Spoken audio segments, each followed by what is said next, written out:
I now give the floor to His Excellency Ali Sabry, Minister for Foreign Affairs of Sri Lanka. Thank you, Mr. President, Excellencies, distinguished delegates. The COVID-19 pandemic struck the world when it was least expected, wreaking havoc and causing widespread devastation across the globe. Existing problems were exacerbated, which is still vivid in our minds. Countless lives were lost and the economies were severely damaged. It is not an exaggeration to state that the COVID pandemic was a wake-up call. Globally, the necessity of integrating health security into the public health system was recognized.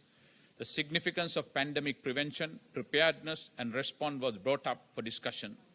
I am grateful to the President of the General Assembly for convening this crucial meeting. Excellencies, in the light of growing global threat, it is crucial to reinforce existing national system. In order to enhance early detection, information sharing, evidence-based projections, and response evaluation, for instance, disease surveillance system must be bolstered by introducing modern technologies and IT capabilities that increase their capacity. Mr. President, for this, global international cooperation is essential. Developing countries require increased health financing to support their capacities through investment in R&D, which thus enabling the equitable and robust response to future pandemic.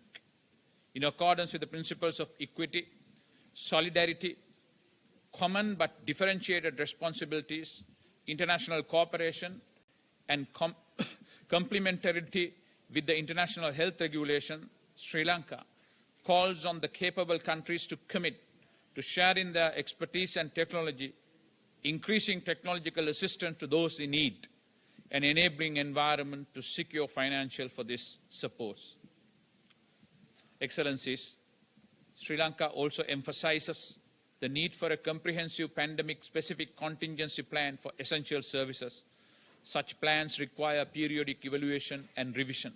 In addition to, it is essential to redesign public healthcare system for effective and efficient management of infection disease outbreaks, bolstering preparedness and response capabilities to ensure a more robust and resilient healthcare infrastructure to effectively address such challenges.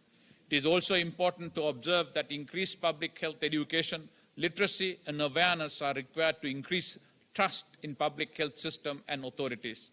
Excellencies, to be more responsive in our multilateral pandemic response, firstly, it is essential that the World Health Organization coordinates a centralized platform to ensure equitable allocation and expansion of global capacities to produce and promptly deliver affordable pandemic-related products. It would ensure adequate, prompt, and effective pandemic prevention,